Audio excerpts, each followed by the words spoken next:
You are listening to HOA Neighbor Wars. I learned what Tau on site means in a snowstorm. My phone buzzed with an HOA violation email, and Rebecca screamed from the sidewalk that she had just submitted the evidence, and the fine clock had started unless I complied immediately. Your fire hydrant area is not clear, and I am escalating this now.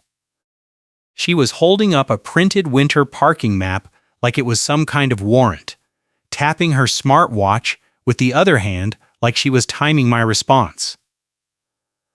I looked at the email timestamp. It was from 3 minutes ago. The photo attached showed my driveway, and in the picture you could clearly see the set of reflective snow stakes I had installed along the edge 2 days earlier. The stakes were doing exactly what they were supposed to do, marking the boundary so the plow would not rip up my grass. But Rebecca was standing there in her white belted wool coat with the hood up, her dark brown hair pulled into a low bun, face locked in that tight smile that meant she was ready to bury me. I took a breath and walked down the steps. The cold hit me hard. My white wool coat was barely holding back the wind. I pulled my green beanie down over my ears and stuffed the dashcam memory card case into my coat pocket, the one I had been keeping ready for exactly this kind of ambush. Rebecca turned and gave me that look, the one where her eyes went wide like she was shocked I would dare to show my face. "I have done this before and people fold every time," she said, her voice loud enough that the neighbor across the street slowed down on his morning walk to stare. She tapped her watch again. "Keep talking, I love adding notes." That phrase. She had used it before, back in November when she tried to cite me for leaving my garbage bin out 20 minutes past the pickup window. I knew she kept a file. I am a building inspector. I know code versus HOA nonsense. And these stakes were not prohibited by anything except Rebecca's personal interpretation of a vague winter aesthetics clause that was never ratified in a formal vote. I pulled out my phone and opened the email. The photo metadata was right there, in the Properties tab. I looked at the time. The picture was taken at 6:14 this morning. The infraction email was sent at 8:09. So she took the picture hours before the supposed violation, I said. Rebecca's face flickered. She recovered fast. "That is not how this works. The notice is valid when I send it. You have 24 hours to remove those stakes, or the fine goes to $250. I glanced past her. A passerby was standing near the corner, holding up a phone with the screen turned away. I did not know if he was recording or just pretending, but Rebecca saw him too and her jaw tightened. She stepped closer. The snow shovel I had left leaning against the porch railing was now wedged between us at the edge of the walkway, blade down in the slush. "You think you can ignore this," she said, "but the tow contractor is already on standby.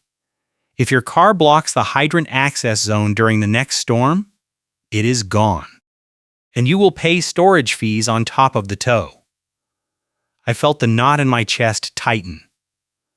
I was dealing with a landlord requirement from my lender that demanded full HOA compliance documentation before they would approve my refi. Any unresolved violation on file would kill the deal. Rebecca knew that. She had access to every homeowner file in her role as records custodian for the Lakewood Village Association. She had stalled my records request twice already, charging me for copies that never arrived, and when I finally got them, they were missing half the pages. I stayed calm. I had one piece of proof that would end the whole game, but I was not about to show it yet. Instead, I pointed at the stakes. These are not prohibited under county code or fire code. They are safety markers. If the plow damages my property, because I did not mark the edge, the HOA is liable. Rebecca laughed. "That is not how liability works here. The HOA rules override your personal interpretations." I pulled the violation notice from my email and scrolled to the clause she cited. Section 12.4. Winter Obstruction and Hazard Prevention. It was a catch-all paragraph written so vaguely it could mean anything. I read it out loud. No homeowner shall place temporary or permanent structures in the fire hydrant clearance zone or adjacent pedestrian right-of-way during winter months without prior board approval. Rebecca nodded. Exactly. You did not get approval. I pointed at the stakes again. These are not structures. They are flexible markers. They are recommended by the snow removal contractor the HOA hired. Rebecca's face went red. That contractor does not set policy. I do. She turned and started walking back toward her car, a white SUV parked half on the curb with the flashers still on. I will see you at the hearing. It is scheduled for Thursday at 2 in the afternoon. I know you work nights, so I am sure you can make it. Thursday was the day the Regional Weather Service had issued a severe winter storm warning. The county was expecting 6 to 10 inches of heavy wet snow starting Wednesday night. The hearing time was impossible. Most people would not risk driving in those conditions just to argue about reflective stakes. That was the point. Rebecca was counting on me to no-show, which would let her issue a default judgment and stack the fines. I called after her. I will be there. She did not turn around. She just tapped her watch and got into the SUV. The engine started and she pulled away, spraying slush onto the sidewalk. I went back inside and sat at the kitchen table with my laptop. The Lakewood Village Association was a snowbelt HOA where winter rules were treated like a religion.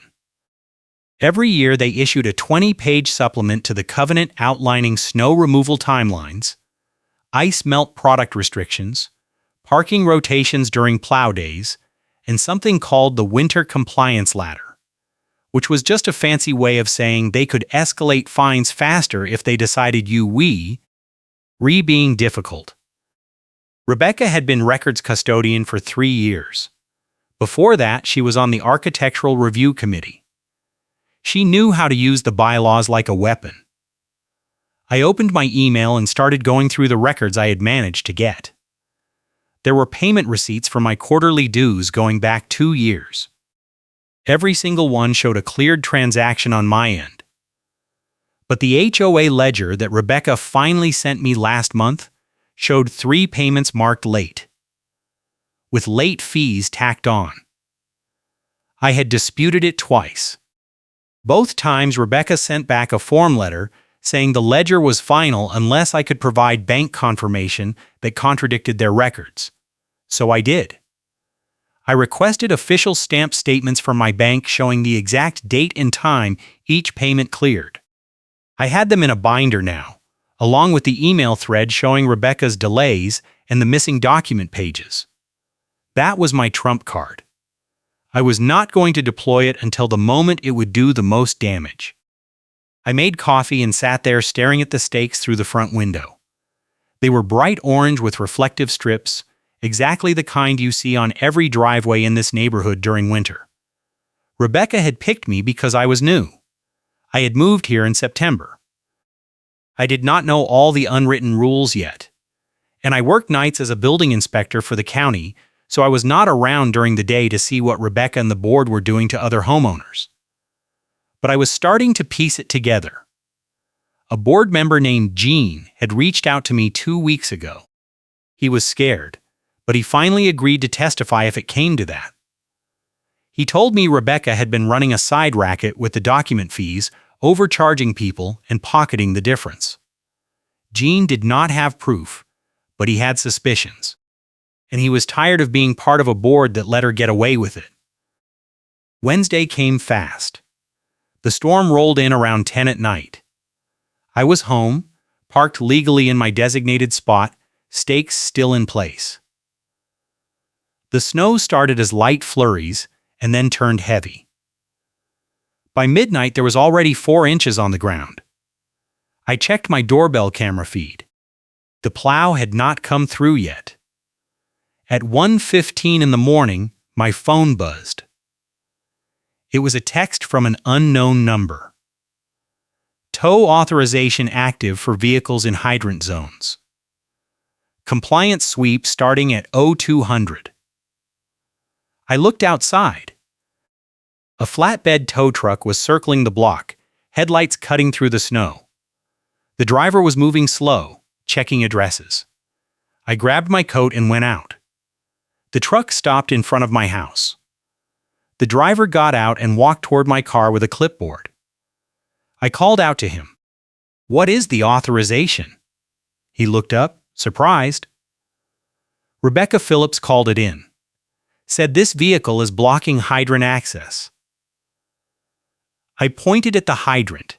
It was 15 feet away, clearly marked, with a full clearance radius. My car was not even close. The driver looked at the hydrant, then at my car, then at his clipboard. He pulled out a phone and made a call. I could hear Rebecca's voice on the other end, sharp and insistent. The driver shook his head. "Ma'am, I am looking at it right now. The vehicle is not in the zone." There was a pause. Rebecca said something I could not make out. The driver hung up and looked at me. "I am not hooking this. She can call someone else." He got back in the truck and drove off. I went back inside and pulled the doorbell footage. The whole exchange was recorded. Rebecca's voice was clear when the driver put her on speaker. "Hook it anyway. I will handle the complaint."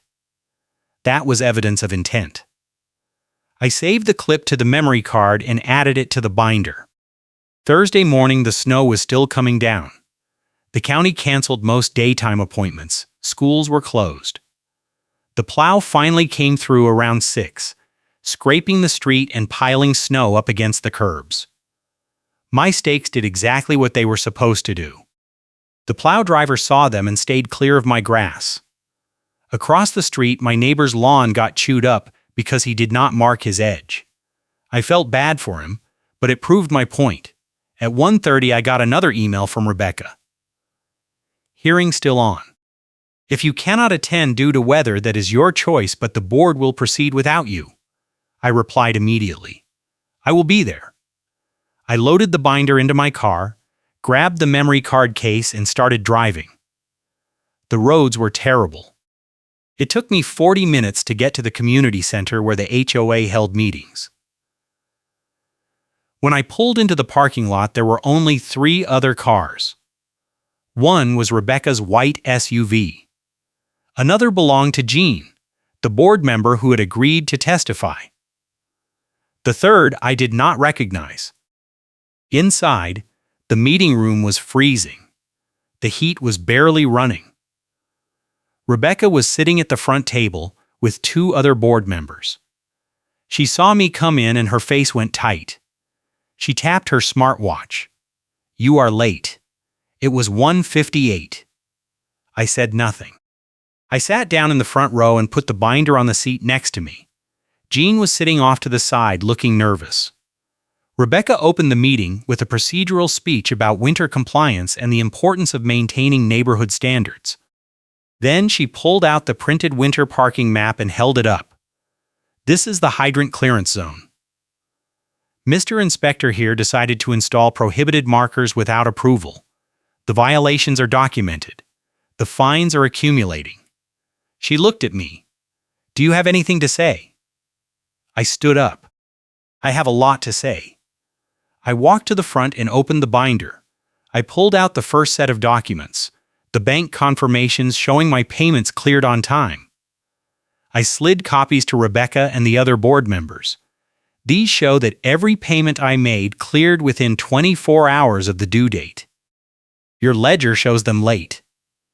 Rebecca glanced at the papers and then looked at the other board members. "Our records are final." I pulled out the second set of documents, the email thread showing Rebecca's delays and the missing pages. I slid those across too. These show a pattern of obstruction. "You charged me for records and sent incomplete files. Twice." Rebecca's face went red. This is not relevant to the violation hearing. I kept going. I pulled out the doorbell footage stills, printed screenshots showing the timestamp and Rebecca's voice on the tow driver's phone. These show you attempted an illegal tow at 02:15 this morning. The vehicle was not in violation. You told the driver to hook it anyway. One of the other board members, an older man named Donald, leaned forward. Is that true? Rebecca did not answer. She tapped her watch. Keep talking. I love adding notes. Jean stood up from the side. I have something to add. Rebecca turned on him. Sit down, Jean. Jean did not sit. He walked to the front. I have been on this board for 5 years. Rebecca has been overcharging homeowners for document requests and records access. I have seen the invoices. They do not match the actual costs. I can provide copies if the board wants to audit her. Donald looked at Rebecca. We need to table this and open an investigation. Rebecca slammed her hand on the table. This is a violation hearing. We are here to address the stakes. I took the memory card case out of my pocket and held it up. This has the full video. Rebecca trying to intimidate me on my driveway. The metadata showing she took the violation photo hours before she claimed the infraction occurred. And the midnight tow attempt with her voice ordering an illegal hook. I pulled out my phone and opened the regional management company contact. I already escalated this to the supervisor. He is reviewing the call logs and the contractor activity reports. He told me to bring this evidence to the hearing and force a written correction. If you are enjoying this wild winter HOA breakdown, hit that like button and subscribe so you do not miss the next neighborhood disaster. Rebecca stood up fast, her chair scraping the floor. You are way out of line. I looked at her. You told me you have done this before and people fold every time. I am not folding. Donald cleared his throat. I am calling for a special meeting to review these allegations. Jean, I want those invoices. Rebecca started packing up her papers. This is harassment. I am leaving. Donald raised his voice. If you leave now, we will hold the vote without you. Rebecca froze. Jean pulled out his phone. I already sent a group message to the other homeowners. 32 people signed a neighbor petition demanding a vote during this meeting. We have quorum. Rebecca turned and stared at Jean like he had just betrayed her in the worst possible way. You coordinated this. Jean nodded. We are tired of this.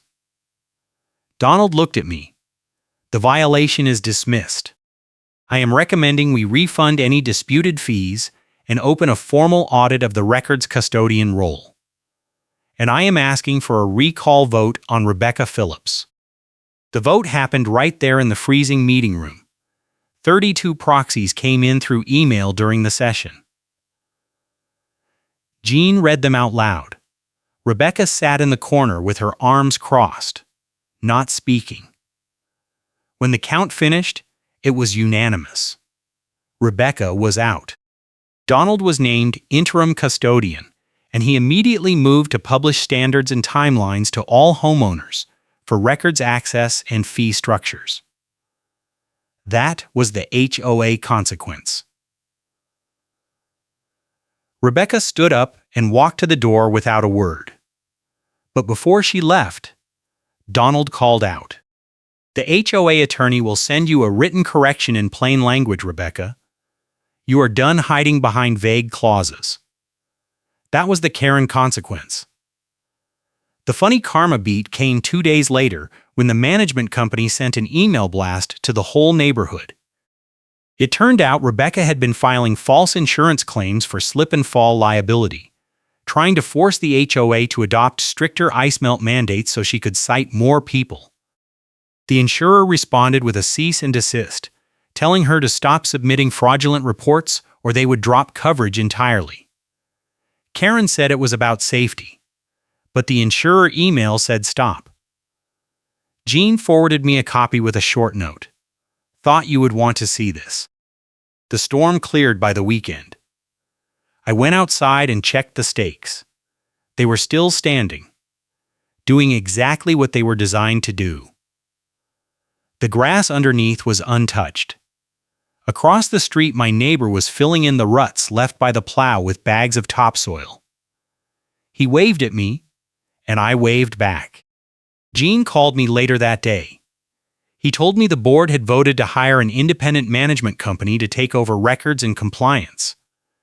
Rebecca had been locked out of the system. The audit was already underway. Within a month, 5 other homeowners came forward with similar stories. Overcharged fees, missing documents, late payment penalties that did not match the actual transaction dates.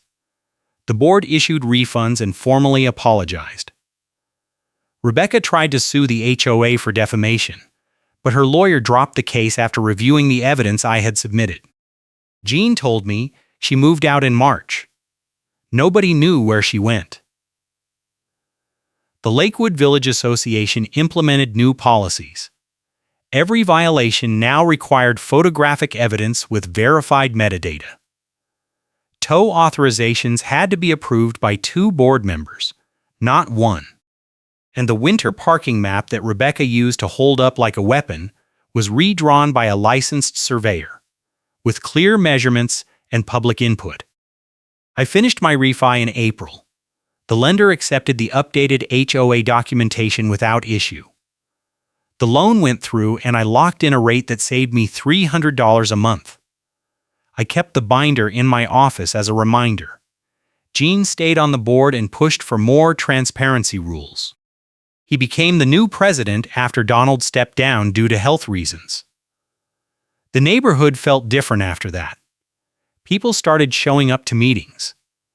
The Facebook group that used to be full of complaints turned into a place where homeowners actually helped each other. Someone started a winter prep checklist and shared it every November.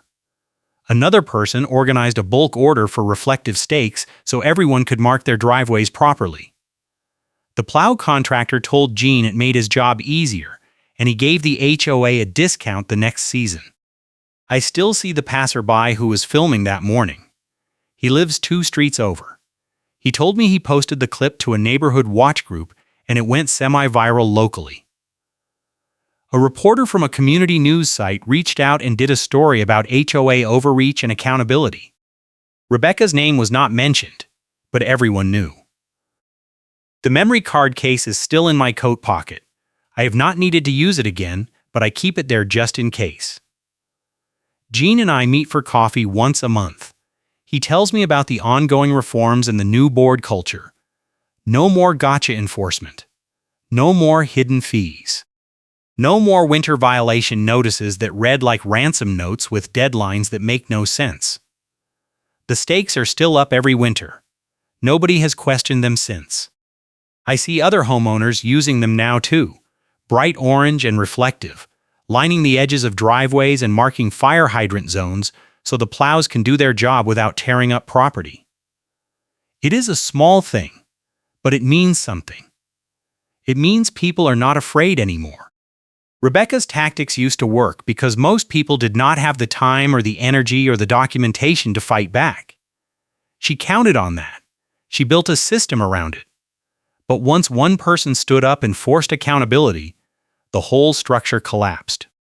The recall vote, the audit, the neighbor petition that forced the special meeting, all of it happened because Jean finally decided he was tired of being part of the problem. He told me later that he had been collecting evidence for months, but did not know what to do with it. When he saw me bring the binder to the hearing, he knew it was time. The new management company is professional and responsive. They answer emails within 24 hours. They publish the meeting minutes online. They send reminders about deadlines and they apply the rules evenly. When someone has a legitimate concern, they address it without the passive-aggressive tone that Rebecca used to deploy. The tow contractor that Rebecca worked with lost the HOA contract after the audit revealed he was getting kickbacks for every disputed tow. The board hired a different company that required signed authorization forms and photo documentation before any vehicle could be hooked. The first winter under the new system went smoothly. No surprise fines. No midnight tow sweeps. No violation emails sent hours after a photo was taken to manufacture a false timeline. People actually cleared their driveways and sidewalks on time because the expectations were clear and reasonable. The compliance rate went up, and the complaint rate went down.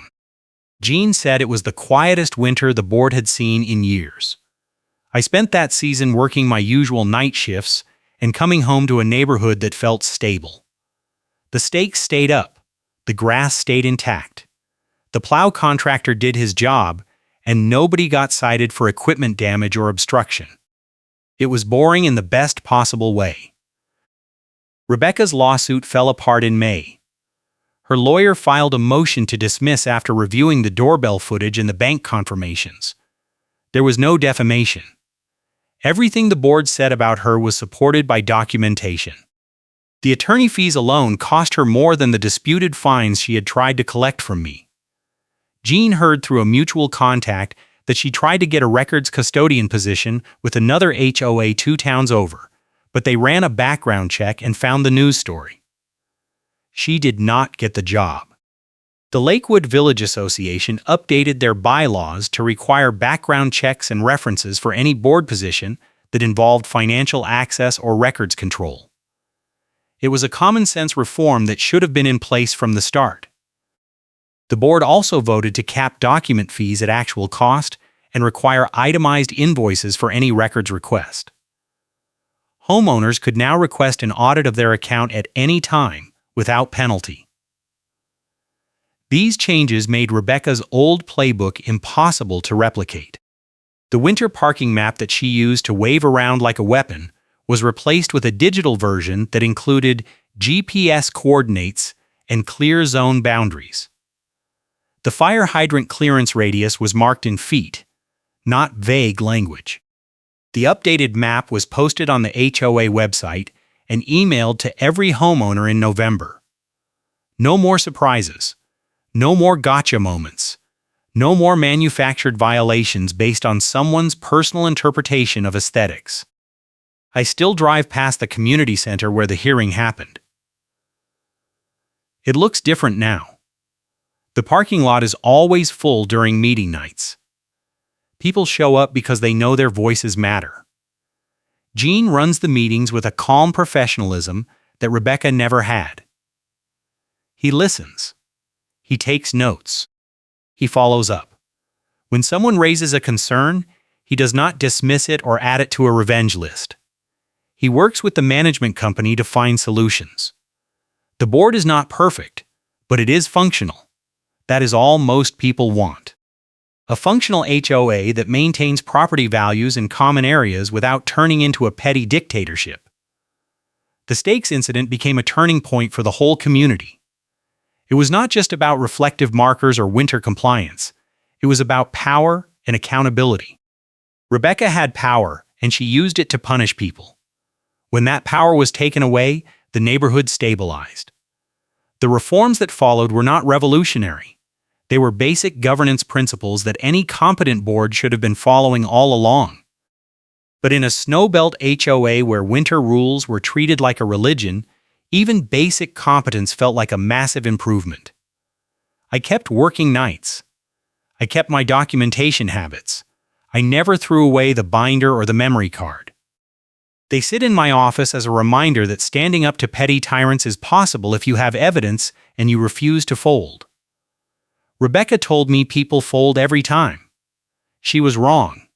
Not every time. Sometimes people fight back.